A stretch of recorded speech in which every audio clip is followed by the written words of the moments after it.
자, 여러분 안녕하세요. 와인 소믈리에 6주차 두 번째 수업을 진행하겠습니다. 자, 이번 시간은 보시면 알겠지만 PDF 파일입니다. PDF 파일. 파워포인트 자료는 이제 더 이상 없습니다. 없어가지고 스캔해가지고 교재를 스캔해서 PDF 파일로 지금 수업을 하고 있습니다.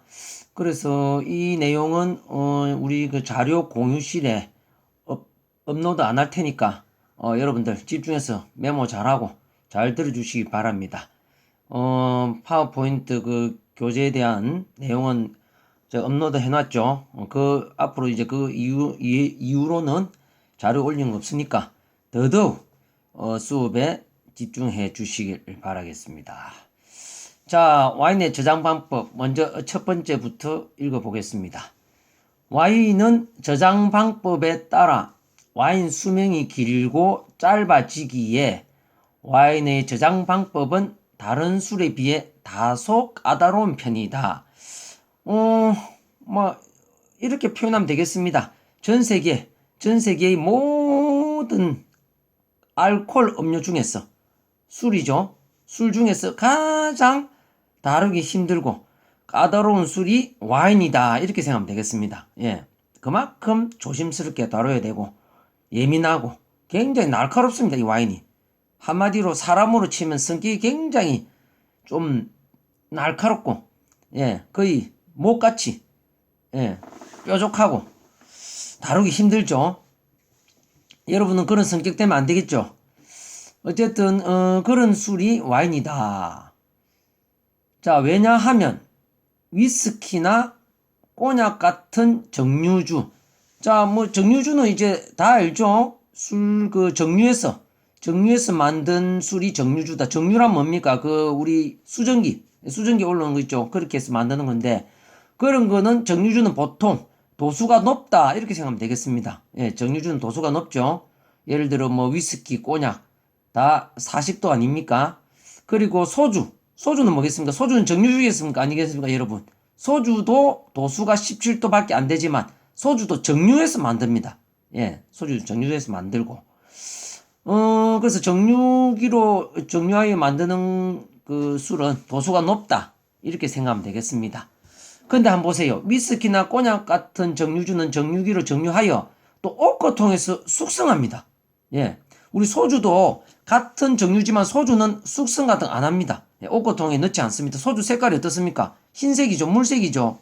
투명하니까 당연히 오커통에서 정류를 안 하겠죠. 오커통에 정류한다는 뜻은 술 색깔이 바로 변한단 말입니다. 그런데 소주 같은 술은 정류를 안 하기 때문에 그대로 투명한 색깔이다. 그런데 이 위스키나 꼬냑 한번 보세요.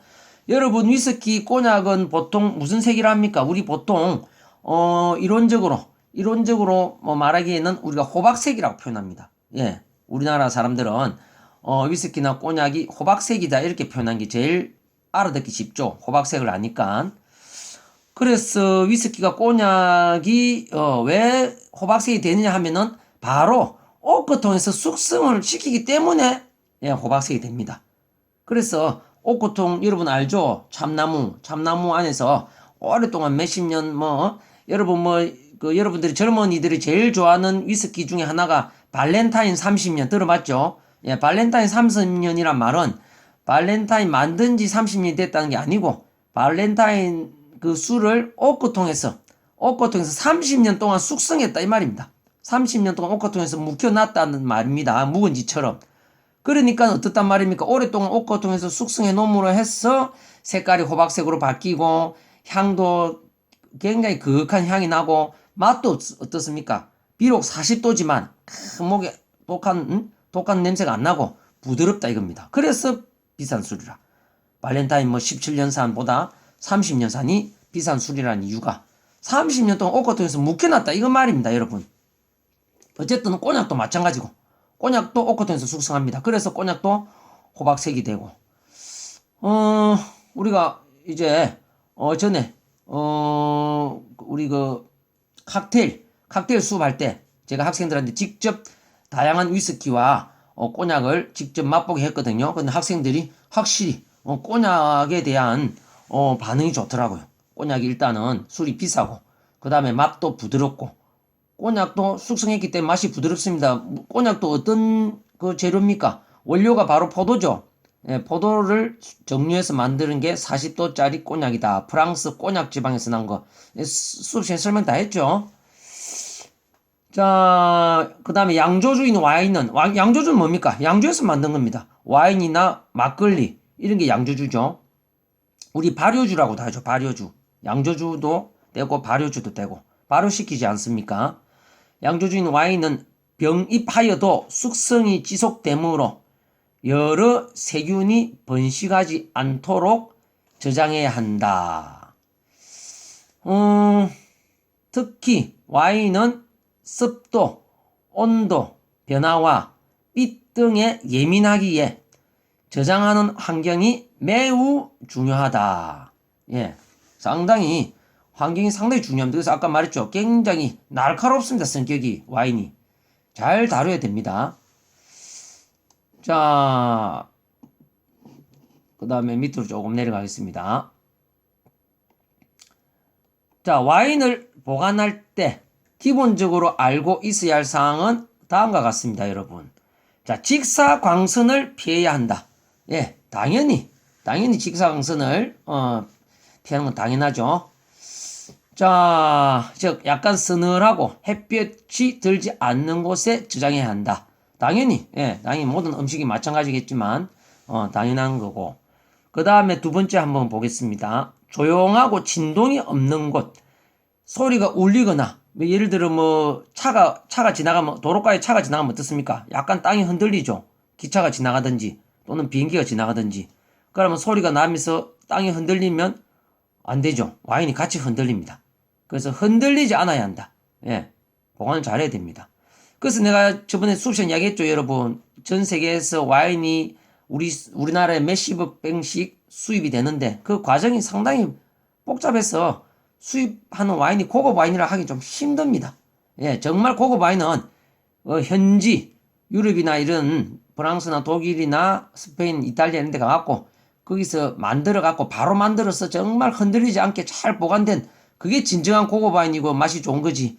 우리나라에 올 때 어떻게 옵니까? 배에 흔들려 오고 비행기에 흔들려 오고 다시 또 차에 또 흔들려갖고 각 지방으로 또 유통되고 그러니까 와인이 똑바로 보관이 되겠습니까, 여러분? 그래서 수입하는 자체가 벌써 고급 와인이 수입하기가 상당히 힘듭니다.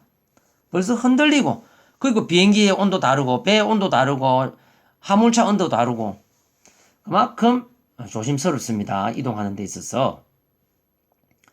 그 다음 병을 옆으로 뉘어 코르크가 건조하지 않고 항상 젖어 있게 보관해야 한다. 이거 여러분들 알죠?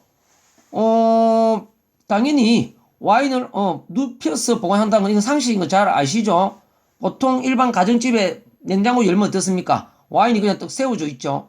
일반 냉장고에서 그렇습니다. 와인 냉장고, 와인 전용 냉장고는 어떻습니까? 딱 보관할 때 눕혀서 보관할 수 있도록 다 되어 있죠.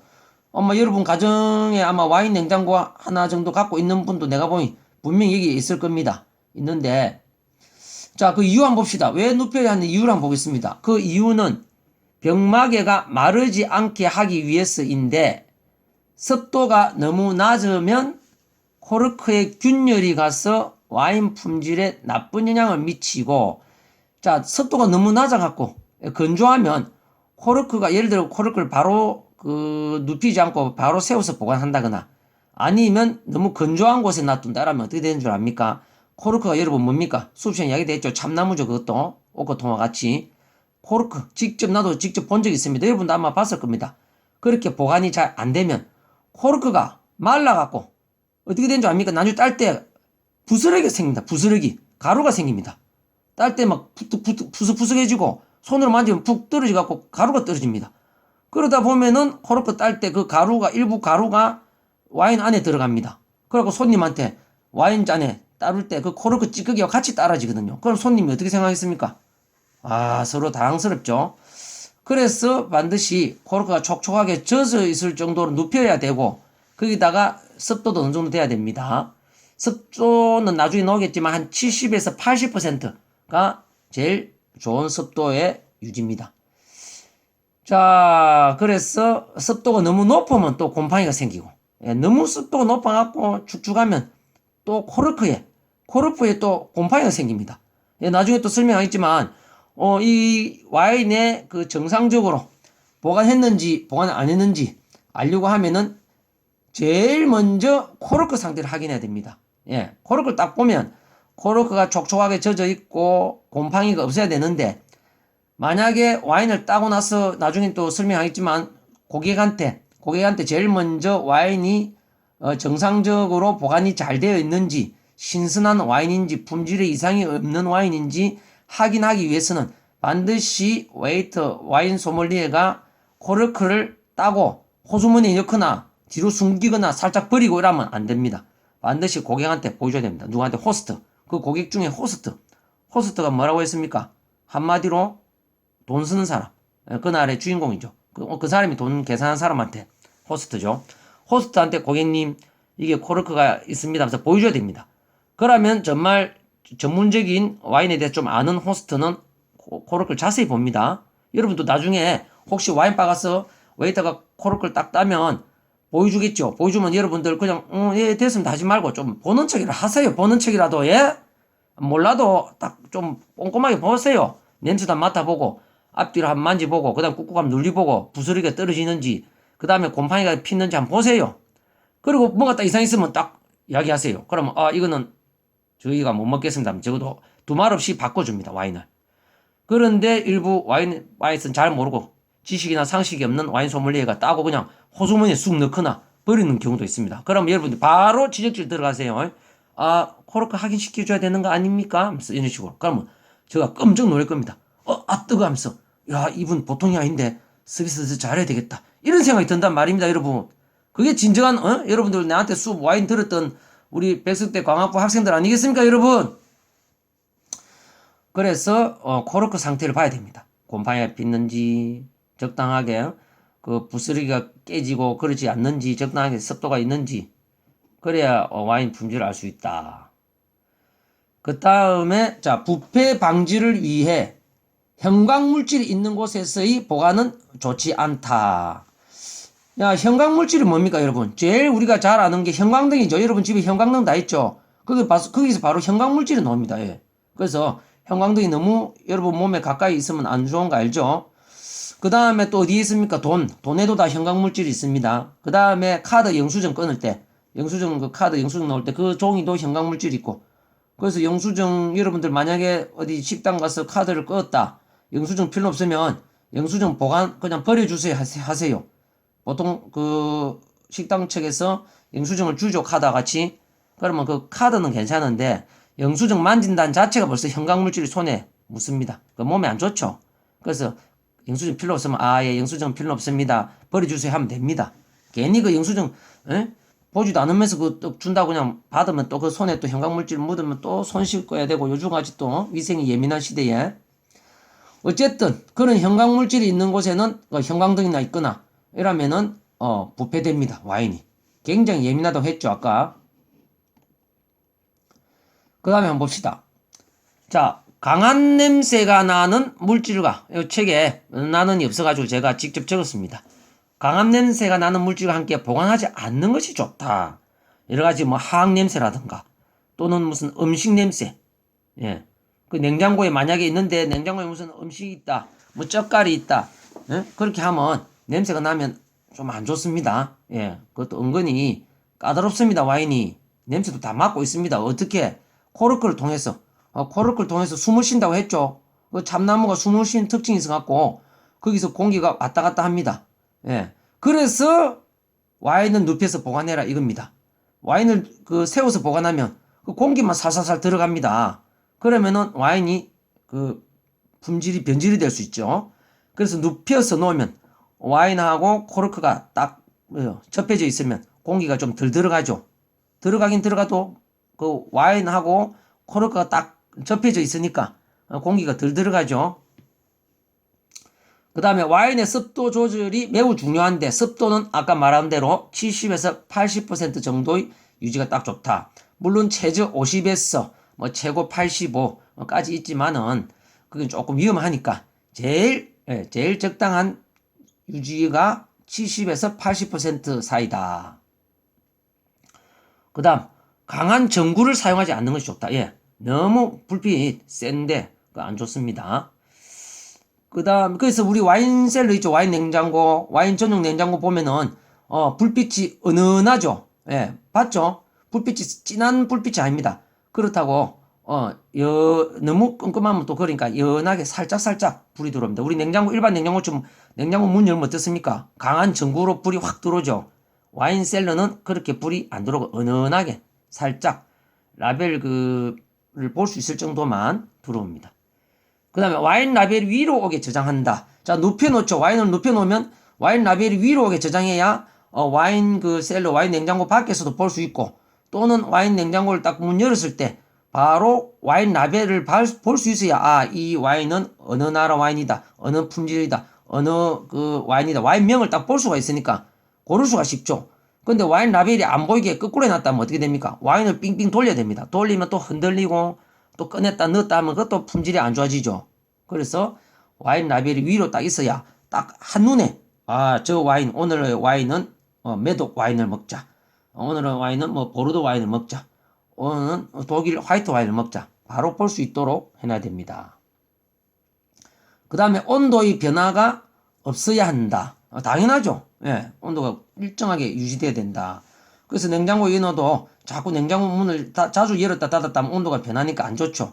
예, 그래서 보통 명문 와인 생산하는 집안은 정말 지하에 완전히 터널 같이 해갖고 옷고통에다가 탁 해가지고 옆에 와인도 따로 딱 보관해 놓고 이렇게 하고 있습니다. 자, 오늘은 와인 저장 방법에 대해서 설명했습니다. 자, 다음 시간, 6주차 세 번째 시간에는, 저번 주에도 했지만은, 여러분들, 선배가, 발표했던, 샘플, 또 보여드리겠습니다. 너무 진도 많이 나가면, 여러분들, 나중에 시험 범위도 많고, 머리도 아프죠? 그래서, 머리도 좀 식힐 겸, 여러분들의 선배, 발표했던 거 한번 보고, 물론, 여러분들 선배가, 발표했던 그 내용은 시험에 안 내겠습니다. 예, 그까지 시험에 낸다면 여러분 너무 스트레스 받으면서 보겠죠. 그냥 가볍게 즐겁게 즐기면서 발표 샘플 보고, 우리가 만약에 오프라인 수업하게 되면, 발표를 또 내가 시킬 수도 있습니다. 시킬 수 있으니까 한번 어떻게 발표하는지 한번 보고, 오프라인 안 하고 계속해서 온라인 수업으로 끝나면은, 예, 그냥 발표는 여러분 재수 좋게, 패스하는 거고, 현재 그런 상황입니다. 자, 어쨌든, 다음 시간은, 여러분들, 선배들이 발표했던 내용 또 보여드리도록 하겠습니다.